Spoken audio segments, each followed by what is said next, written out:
हम लोगों का फीचर्स पढ़ के हो गया था बच्चों, हम लोगों ने पूरे फीचर्स कंप्लीट कर लिए थे, ठीक है, माइक्रो इकोनॉमिक्स के। आई होप आप लोगों को समझा होगा study of individual unit, price theory, partial equilibrium, है ना, part of economy and it's equilibrium position, assumptions which does not exist in reality but it helps to understand the complex economic situation, है ना, slicing method, है ना, we divide the whole economic system into small parts to study in detail, different market structure और वहाँ कैसे कैसे price find out होता है वो, ठीक है, कंपटीशन पे इंडस्ट्री डिसाइड करती है, ये खुद डिसाइड करता है और ये अपने कंपटीशन को देख के, है ना, ये एडवर्टीजमेंट पे, ठीक है।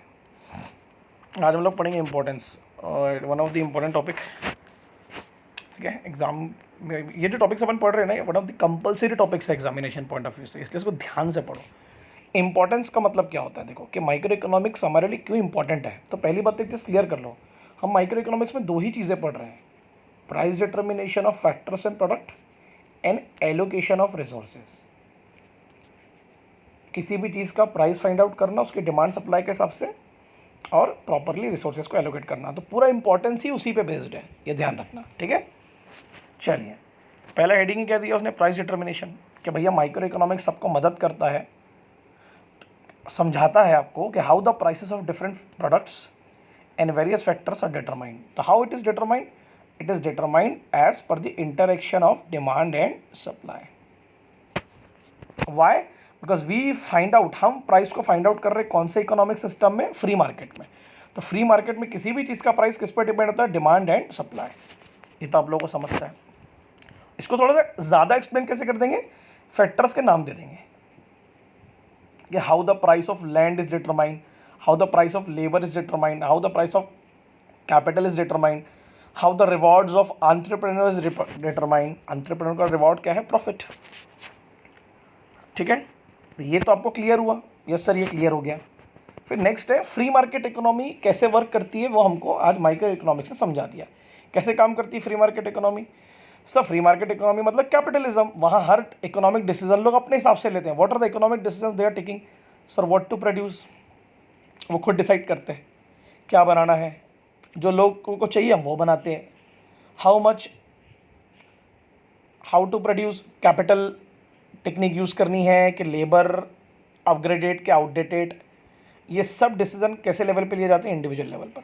इंडिविजुअल प्रोड्यूसर डिसाइड करता है, इंडिविजुअल इंडस्ट्री डिसाइड करती है, इंडिविजुअल कंज्यूमर डिसाइड करता है उसे क्या खरीदना है, अपने रिसोर्सेज को कैसे एलोकेट करना है ना। There is no intervention of government और any other agency that is authorise by the government. ये खुद अपने हिसाब से काम करेंगे। कौन सी पॉलिसी एप्लीकेबल होती है यहाँ पर, कौन सी पॉलिसी एप्लीकेबल होती है, laissez faire, less interference of government, ठीक है। ये व्हाट, हाउ मच, हाउ टू प्रोड्यूस, इसमें और भी आ जाएगा, फॉर होम, है ना, ये सब आप ऐड कर देंगे डिसीजंस को। How resources should be allocated, ये भी आ जाएगा, ठीक है। ये इंडिविजुअल लेवल समझा, individuals producers and consumers and industry and firm decide कि वो क्या बनाना चाहते हैं और क्या कंज्यूम करना चाहते हैं फ्री मार्केट इकोनॉमी में। जैसे मैं और तुम, आप लोग जब कोई मार्केट में कोई चीज़ खरीदना चाहते हैं तो गवर्नमेंट के हिसाब से खरीदते क्या, अभी की सिचुएशन नहीं बोल रहा हूँ मैं, अभी तो गवर्नमेंट डिसाइड कर रही क्या खरीदना है क्या नहीं खरीदना, क्या बेचना क्या नहीं बेचना है। अभी हमारा देश फ्री मार्केट इकोनॉमी की स्थिति में नहीं है, दुनिया ही नहीं है। गवर्नमेंट ने अपने कंट्रोल में करके रखा सब कुछ, क्या बेचा जाएगा, क्या बनाया जाएगा, कितना बनाया जाएगा। आप मार्च के पहले का सोचिए, यस सर मैं अपने हिसाब से चीज़ों को बनाता था, जो लोगों को चाहिए वो मैं बनाता था, जो मेरे को लगता था बनाता था। इंडिविजुअल लेवल पर डिसीजन लिए जाते थे। अब ये डिसीजन अगर गवर्नमेंट लेवल पे लिए जाएंगे तो फिर गवर्नमेंट अपने हिसाब से बनाएगी, वो लोगों के हिसाब से नहीं है, उसको जो ठीक लगेगा वो प्रोड्यूस करेगी। फॉरेन ट्रेड, ये एक ज़बरदस्त चीज़ अपन पढ़ने वाले हैं। अब अपन पढ़ रहे क्या है, प्राइस थ्योरी। अल्टीमेटली हमारा मोटिव क्या है, प्राइस थ्योरी, और आखिरी क्या बना, एलोकेशन ऑफ रिसोर्सेज। तो अब आप थोड़ा समझो, तो आपसे एक क्वेश्चन पूछता हूँ मैं, अगर हम चीज़ों को इंपोर्ट करते हैं, यानी बाहर से अगर माल लाते हैं खरीद के, जैसे गोल्ड लाते हैं, क्रूड ऑयल लाते हैं, आप देखते होंगे क्रूड ऑयल के दाम कितने कम हो गए थे, बीच में जीरो माइनस चले गया था डॉलर में। हम जब कोई भी चीज़ इंपोर्ट करते हैं और अगर वो लग्जरी है और नेसेसिटी है, उस पर बहुत कुछ डिपेंड करता है। कैसे, अगर वो लग्जरी है और डिमांड तो है तभी इंपोर्ट कर रहे हैं, तो उसका प्राइस डिटर्मिनेशन ज़्यादा होगा, ज़्यादा हम टैक्सेशन लगाएंगे, इंपोर्ट ड्यूटी ज़्यादा लगाएंगे। लगाएंगे नहीं लगाएंगे? गोल्ड को देख लो, इलेक्ट्रॉनिक आइटम्स को देख लो, डिमांड ज़्यादा है, लग्जरी है ना, तो सरकार उस पर, क्रूड ऑयल देख लो, एक नेसेसिटी है लोगों की, लोग डलवाएंगे ही डलवाएंगे पेट्रोल गाड़ी में, डीजल। सरकार ने क्या करके रखी है उसमें, जो टैक्सेशन है वो ज़्यादा लगाई है। टैक्स मतलब प्राइस, इंपोर्ट ड्यूटी मतलब प्राइस। क्लियर है कि नहीं क्लियर है? आपने डीजल पेट्रोल को क्या बोल दिया मैंने, एक प्रकार की नेसेसिटी है ना। कुछ फ्रूट्स आते हैं उस पर भी लगाती है सरकार बहुत ज़्यादा टैक्सेशन, है ना। अब कुछ नेसेसरी गुड्स अगर आए तो बात अलग है, जैसे WHO कोई भेज रहा है, वर्ल्ड हेल्थ ऑर्गेनाइजेशन, या कोई इसी सब्सिडी के थ्रू, तो मगर नेसेसिटी में भी टैक्सेशन लगाए जाते हैं और लग्जरी में तो लगते ही लगते हैं। ठीक है, कोई डीजल पेट्रोल आपकी लग्जरी नहीं है। हाँ, गाड़ी में डला रहे हो तो गाड़ी लग्जरी है, बट वो तो एक नेसेसिटी है ना। बाहर से बहुत इलेक्ट्रॉनिक आइटम्स कई लोगों के लिए नेसेसिटी है, कई लोगों के लिए लग्जरी है। ठीक है, तो इम्पोर्ट ड्यूटी, तो इम्पोर्ट लगाना, ड्यूटी लगाना मतलब क्या हुआ, इम्पोर्ट एक प्राइस, डिमांड और सप्लाई के हिसाब से। डिमांड है तभी तो ला रहे खरीद खरीद के बाहर से। ठीक है, तो ये जो इम्पोर्ट और एक्सपोर्ट ड्यूटी है ना, इसको हम बोलते हैं टैरिफ चार्जेस, सॉरी है टैरिफ चार्जेस, टैरिफ, है ना, इम्पोर्ट एंड एक्सपोर्ट ड्यूटीज। ठीक है, अब एक्सपोर्ट का ले लो आप, सोचो अब एक्सपोर्ट के बारे में थोड़ा सा। सर अगर हम कोई ऐसी चीज़ एक्सपोर्ट कर रहे हैं, ध्यान देना बच्चों, हम लोग बहुत सारे फ्रूट्स, वेजिटेबल्स, अभी हम लोग मेडिसिन बेच रहे हैं बाहर बहुत, अगर हम लोग ऐसी कोई चीज़ एक्सपोर्ट कर रहे हैं जिसकी बाहर डिमांड बहुत ज़्यादा है और हमारे अलावा कोई बेचने वाला नहीं है, तो हम एक्सपोर्ट ड्यूटी ज़्यादा लगाएंगे, लगाएंगे कि नहीं लगाएंगे? सरकार को कमाने का मौका मिल गया ना। अच्छा, क्लियर है कि नहीं क्लियर है? और अगर बाहर बहुत ज़्यादा कंपटीशन है तो एक्सपोर्ट ड्यूटी थोड़ी कम लगेगी कि हमारा कुछ ज़्यादा महंगा ना लगे बाहर। लॉजिक समझ रहा है ना? अभी जैसे कौन सी कंट्री है अभी, फ्रांस या इटली ने कहा या इसराइल ने कहा कि हमने वैक्सीन बना लिया है, अब वो एक्सपोर्ट करने के लिए रेडी कर रहे होंगे, तो वो डेफिनेटली उस पर टैरिफ लगाएंगे, एक्सपोर्ट ड्यूटी लगाएंगे भाई, उनके लिए तो मोनोपोली हो गई ना वो एक प्रकार की। लॉजिक समझ रहे हैं? हम लोग अपने हैंडीक्राफ्ट प्रोडक्ट पे अच्छी खासी एक्सपोर्ट ड्यूटी लगाते हैं, एग्रीकल्चर गुड्स पे भी लगाते हैं। हाँ, छोटे फार्मर्स, छोटे ट्रेडर से नहीं लेते हैं, क्योंकि फिर वो एक्सपोर्ट में अगर पैसा पे करेंगे ड्यूटी पे, तो फिर वो माल कैसे बेचेंगे, तो उनको कंसेशनल रेट पे हम लोग अलाउ करते हैं एग्रीकल्चर गुड्स पे। ठीक है, आप देखो ना जो मेडिकल इक्विपमेंट्स आते हैं हॉस्पिटल्स में, आपने गौर किया वो कितने महंगे होते हैं, तो उसके पीछे कुछ तो रीज़न होगा। उस पर बहुत सारी, और मैक्सिमम लोग जापान, कोरिया या चाइना से लेके आते हैं, उस पर बहुत बड़ी इम्पोर्ट ड्यूटी लगाई जाती है। सरकार को पता रोज़ रोज़ तो डॉक्टर खरीदेगा नहीं कमाने का, इसलिए तो इतना महंगा इलाज हो गया ना। इम्पोर्ट ड्यूटी बहुत ज़्यादा होती है किस पे, हमारे यहाँ तो बनते नहीं है, मेडिकल इक्विपमेंट्स पे। तो ये जो ड्यूटी लगा रहे हैं क्या प्राइस है, it is a revenue to the government, they decide कितना टैक्स लगाना है। तो किसके हिसाब से लगा रहे हैं, डिमांड एंड सप्लाई। क्लियर है, समझा? तो यहाँ देखो क्या लिखा है, micro economic helps in explaining various aspects of foreign trade like effects. जब आप इंपोर्ट और एक्सपोर्ट ड्यूटी लगाते हो तो उसका इफेक्ट क्या होगा, तो हमको समझ में आ गया ना। गोल्ड पे लगाओ खरीद रहे लोग, इलेक्ट्रॉनिक आइटम पे लगाओ खरीद ही रहा है, तो क्या इफेक्ट होगा? हाँ, नेसेसिटी पे उतना लगाओ जितना लगा सकते हो, ज़्यादा नहीं, है ना। लिखा ना उसमें, effects of tariff on a particular commodity पे लगाओ। अगर नेसेसरी गुड्स पे लगा रहे हो, अनाज पे लगा रहे हो, तो फिर वो गलत चीज़ है। ठीक है, तो बहुत सारी चीज़ें हमको फोकस कर, गरीब आदमी की चीज़ों पे ज़्यादा मत लगाओ ड्यूटीज़, नहीं तो वो बेच नहीं पाएगा या खरीद नहीं पाएगा। फिर determination of exchange rate, currency exchange rate of to countries. अब हम लोग कोई चीज़ डॉलर में ख़रीदते हैं, है ना, तो हमें डॉलर ही पे करना पड़ता है, क्योंकि रुपीज़ की एक्सेप्टेबिलिटी नहीं है ना, क्योंकि रुपीज़ अभी दुनिया भर में नहीं चलता। अब लॉजिक समझो मैं क्या बोल रहा हूँ आपको। एक्सचेंज रेट का मतलब क्या होता है कि जब हम कोई सामान, फॉर एग्जांपल के तौर पर, अगर $1 में ख़रीदते हैं या $1 में बेचते हैं, तो एक्सचेंज रेट पे कितना पैसा हमको मिलता है। फॉर एग्जांपल अभी फिलहाल एग्जांपल बता रहा हूँ, ₹70, यानी $1 का सामान बेचेंगे तो ₹70, और $1 का अगर सामान खरीदेंगे तो ₹70 देना पड़ेगा। तो एक्सचेंज रेट बहुत हाई है, तो इसलिए हमको एक्सपोर्ट बढ़ाने चाहिए अपने, ये इसलिए बोलते हैं कि पैसा ज़्यादा आए, है ना। तो ये कब कब ये गैप कम होगा इनके बीच का, हम चाहेंगे ना कि ₹50 तक हो जाए, क्योंकि हमें ज़्यादा नोट छापने पड़ते हैं ना, फिर उसके लिए उससे वैल्यू गिरती है हमारी, और इनकी वैल्यू बढ़ती है। तो हम चाहेंगे ना 50 हो जाए, 40 हो जाए, 35 हो जाए, जो पहले था एक टाइम पर। उसके लिए हमको अपने एक्सपोर्ट्स को बढ़ाना होगा। हमारे एक्सपोर्ट जितने बढ़ेंगे उतनी हमारी करेंसी की वैल्यू बेहतर होगी, क्योंकि हर कोई हमारे गुड्स खरीदना चाहेगा। समझ में आ रहा है मैं क्या बोल रहा हूँ बच्चों? क्या हर जगह डॉलर ट्रेड होता है, डॉलर में माल खरीदा जाता है, इसलिए डॉलर की वैल्यू बढ़ती है, इसलिए वो डॉलर को ज़्यादा प्रिंट करते हैं अमेरिकन, और उससे उसकी वैल्यू बढ़ती है।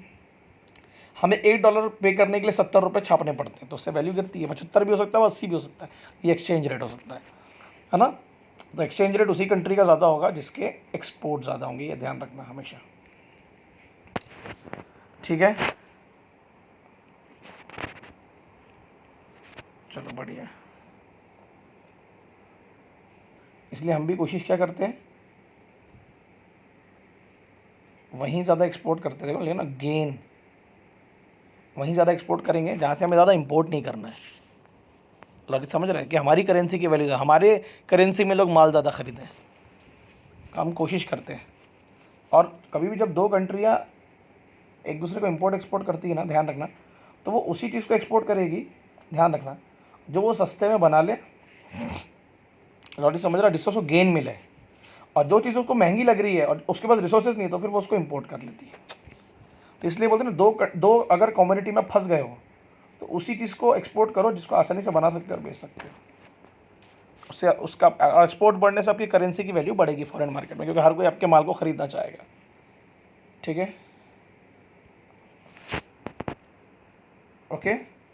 जैसे अभी चाइना एक्सपोर्ट कर रहा है मास्क और पीपी किट्स, गेन मिल रहा है ना उसको। अब या तो वो डॉलर में कर रहा होगा, जहाँ पर डॉलर ट्रेड होता होगा दुनिया में, या चाइनीज़ येन में कर रहा होगा जो उसकी करेंसी है। बराबर है कि नहीं बराबर है? तो कोई भी चाहता है कि अपनी लोकल करेंसी में ट्रेड हो, मगर जहाँ डॉलर होगा, जहाँ डॉलर की डिमांड होगी, तो वहाँ तो डॉलर में ही करना पड़ेगा। अब डॉलर के बदले आपको डॉलर पे करना होगा, तो उसके लिए आपके पास डॉलर होना चाहिए। और जब नहीं होता तो फिर आपको अपनी करेंसी देनी पड़ती है, फिर वो करेंसी की वैल्यू बहुत ज़्यादा होती है, फिर उतना आपको प्रिंट करना पड़ता है, उससे आपकी वैल्यू गिरती है। समझा ना? अब मुझे कहीं डॉलर में पे करना है, डॉलर मेरे पास है नहीं, तो मुझे क्या करना पड़ेगा, या तो बड़ी इंस्टीट्यूशन से लोन लेना पड़ेगा, है ना, या अपनी करेंसी के थ्रू पे करना पड़ेगा। तो मेरी करेंसी के लिए फिर मेरे को अपनी करेंसी प्रिंट करनी पड़ेगी, उससे मेरी वैल्यू गिरेगी बाहर। ठीक है, हम नहीं चाहते कि $1 इक्वल्स टू ₹1 हो जाए, वो है भी गलत। मैं इसमें डिटेल भी एक डिबेट करवाया था मैंने लास्ट ईयर। इससे बहुत सारे फ़ायदे और बहुत सारे नुकसान भी है, बट हम चाहते हैं गैप कम हो जाए दोनों के बीच का, और वो तभी होगा जब हम एक्सपोर्ट्स को बढ़ाएंगे। नेक्स्ट क्या है? Economic model building. देखो, मॉडल बिल्डिंग का मतलब होता है base.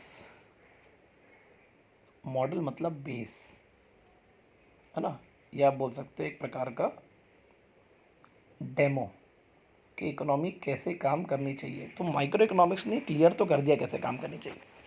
For example, micro economics ने आपको ये तो बता दिया कि कैसे फ्री मार्केट इकोनॉमी काम करती है, लेज़र-फेयर क्या होता है, इक्विलिब्रियम पोजीशंस क्या होती हैं, है कि नहीं है। कॉम्प्लेक्स इकोनॉमिक सिचुएशन को मदद करने के लिए कितने सारे टूल्स पढ़ाए ना मैंने, आप लोगों को नहीं पढ़ाया था? बोलो। पार्शियल इक्विलिब्रियम पढ़े ना बेटा आप लोगों ने, प्रिंसिपल्स ना पढ़े ना, लॉज, स्लाइसिंग मेथड, ये सब टूल्स ही तो है जो हमको मदद करते हैं to understand the complex economic situation. Economic situations are very complex, it's very difficult to analyse the situation that is currently running in the country. So we need tools, और इकोनॉमिक्स ने हमको वो टूल्स दे दिया है। Clear है कि नहीं clear है? ठीक है ना। इसमें कुछ इकोनॉमिक मॉडल्स है हमारे पास में जिनका बहुत ही वैल्यूएबल कंट्रीब्यूशन है इकोनॉमिक्स में, बाय डेवलपिंग ना कौन कौन से टर्म्स है, नेसेसरी इक्विलिब्रियम पोजीशन, जो हमको बताता है कि कैसे दो वेरिएबल मीट करते हैं तो लोग उसी तरीके से कंज्यूम और प्रोड्यूस करेंगे, तो हम भी फिर उसी तरीके से डिसीजन लेते हैं। वेरियस कंसेप्ट जैसे मार्जिनलिज्म प्रिंसिपल पढ़ाया ना मैंने आप लोग बेटा, टर्मिनोलॉजी जैसे लॉज, बहुत सारे टूल्स, है ना, पढ़े कि नहीं पढ़े अपन लोगों ने, डिफरेंट डिफरेंट। तो माइक्रो इकोनॉमिक्स ने डेवलप कर दिया आपके सामने। और आपको अब जैसे आपको कोई बोलेगा फ्री मार्केट इकोनॉमी क्या है, तो आप बता दोगे जहाँ सरकार का नियंत्रण नहीं है, जहाँ व्हाट टू प्रोड्यूस वाले डिसीजन खुद से लिए जाते हैं, है ना। क्लियर है कि नहीं क्लियर है? लॉ मतलब जनरल बिहेवियर, ओके। मार्जिनलिज्म प्रिंसिपल मतलब every person must know there limitations while doing consumption और प्रोडक्शन। तो क्या लिखा उसमें देखो, इकोनॉमिक मॉडल्स, ये जो मॉडल्स हमने पढ़े ना अभी पिछले 15 दिन में, आर बिल्ट इसलिए बनाए गए टू यूजिंग इकोनॉमिक वेरिएबल। कितने सारे इकोनॉमिक वेरिएबल्स हम लोग ने पढ़े कितने 15 दिन में? नहीं पढ़े क्या इतने सारे economic variable? Individual consumer, individual producer पढ़े कि नहीं, प्राइस थ्योरी, है ना, डिफरेंट डिफरेंट डेफिनेशंस। ठीक है, जैसे हम लोग ने लॉ बनाते हैं हम लोग माइक्रो इकोनॉमिक्स में, तो कैसे बनाते हैं लॉ सर? इकोनॉमिक कंज्यूमर के बिहेवियर को, प्रोड्यूसर के बिहेवियर को ऑब्जर्व करके, तो वो भी तो वेरिएबल्स है। क्लियर है? समझा? ये बच्चे इसमें कंफ्यूज होते तो कंफ्यूज मत होना, जितने टर्म्स और लॉज और थेरीज है ना वो सब इसी में आएगा। ठीक है, जो हमने वेरिएबल्स को ऑब्जर्व कर करके बनाया है, इसी को मॉडल्स कहते हैं। इसलिए मैंने बोला बेस बिजनेस डिसीजन। मुझे लगता है हर कोई आज यही इसी तरीके से तो डिसीजन ले रहा है। बिजनेसमैन वही बनाता है जो लोगों को चाहिए। सही है कि नहीं सही? अभी मैं एक दुकान में गया था मोबाइल की कुछ काम से, तो उनके दुकान के सामने बहुत बड़ी लाइन लगी थी शराब की दुकान की लाइन की। वो ऐसे शराब की दुकान की लाइन ना ऐसे लगी हुई है। तो वो क्या बोलते हैं मालूम क्या? उनकी दुकान ऐसे यहाँ पर थी। मैं अंदर खड़ा था कुछ काम से गया था, तो बोले यार मेरे को भी शराब का बिज़नेस चालू कर लेना चाहिए क्योंकि लोगों को चाहिए तो वही।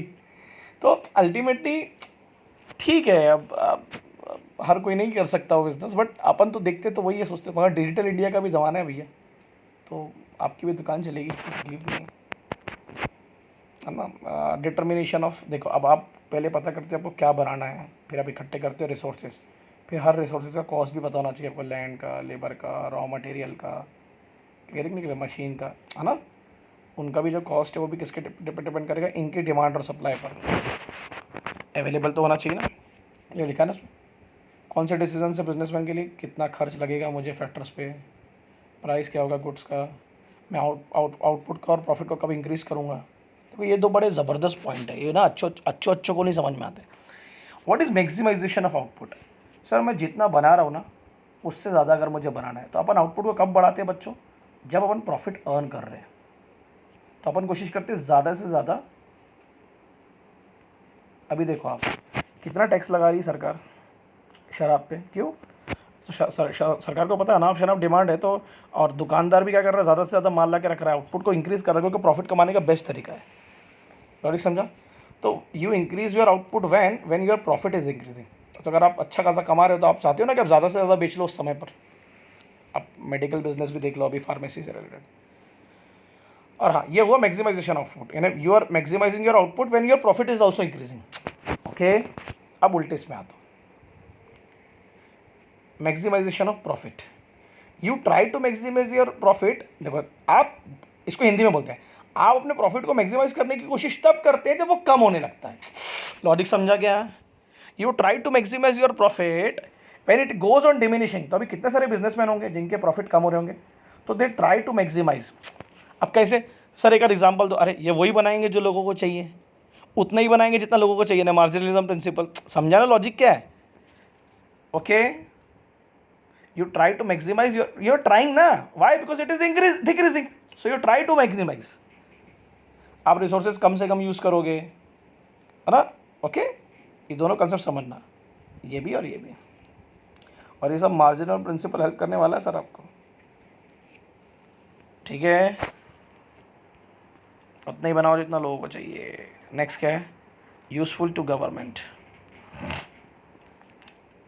भाई गवर्नमेंट के लिए तो मेरे को लगता है माइक्रो इकोनॉमिक्स तो वरदान है।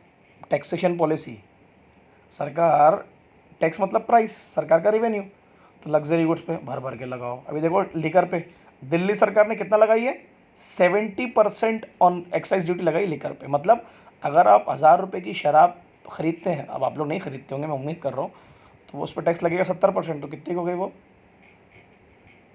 1700 रुपये की। ये 700 रुपये का टैक्स हो गया।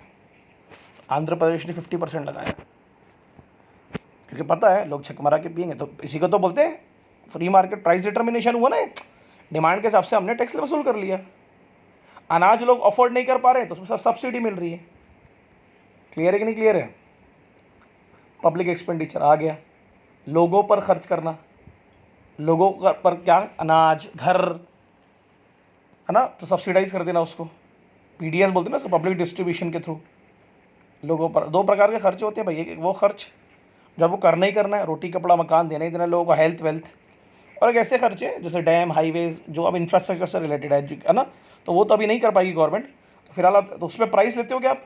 ये जो सोशल खर्चे जो मैंने नाम लिया, एजुकेशन, हॉस्पिटल, फूड, नहीं सर, इस पर सरकार मोस्टली सब्सिडाइज करती है इसको। जैसे सब्सिडी वाला एलपीजी मिलता है, एक नॉन सब्सिडी वाला मिलता है। तो जो पैसे दे सकते हैं उनको ये देते हैं, जो नहीं दे सकते उनको ये देते हैं। Public expenditure from public finance, समझा? पब्लिक से पैसा लो टैक्स के रूप में, जैसे भी ये शराब का टैक्स का रूप है, और फिर पब्लिक के लिए सोशल और इकोनॉमिक एक्सपेंडिचर करो, रोड बनवाओ, हॉस्पिटल बनवाओ, स्कूल बनवाओ, अनाज बनवाओ, ठीक है। दो प्रकार के टैक्स है वो तो आपको पता है, उस पर डिटेल में बाद में पढ़ेंगे। So it helps the government to achieve its goals. अब सरकार ने प्राइस टैक्स लगा ली, अब जो टैक्स आया उसको प्रॉपरली क्या करेगी, जो पैसा आया उसको क्या करेगी, प्रॉपरली एलोकेट। किसके लिए? For economic welfare. गवर्नमेंट का मोटिव तो वेलफेयर ही होता है ना। गवर्नमेंट देखो, गवर्नमेंट दोनों इकोनॉमिक्स यूज़ कर रही है। जब वो शराब पे टैक्स लगा रही तो पॉजिटिव, कि हमें पता है ज़्यादा लगाने पर भी लोग कंज्यूम करते रहेंगे, उसका इफेक्ट हमें पता है, टेस्टेड है। और ऐसे अजम्पशन पे लगा रही है कि अगर इतना पैसा खर्च हो गया आ गया तो इस पे खर्च करेंगे तो इस पे वेलफेयर हो सकता है। जहाँ वेलफेयर आया और अजम्पशन पे पॉलिसीज़ बनाई जाती है, फ्यूचर में हम ऐसा होगा ऐसा करेंगे, तो क्या होता है, नॉर्मेटिव। लॉजिक समझा? तो सरकार देखो दोनों ही यूज़ करती है अपने हिसाब से। ठीक है,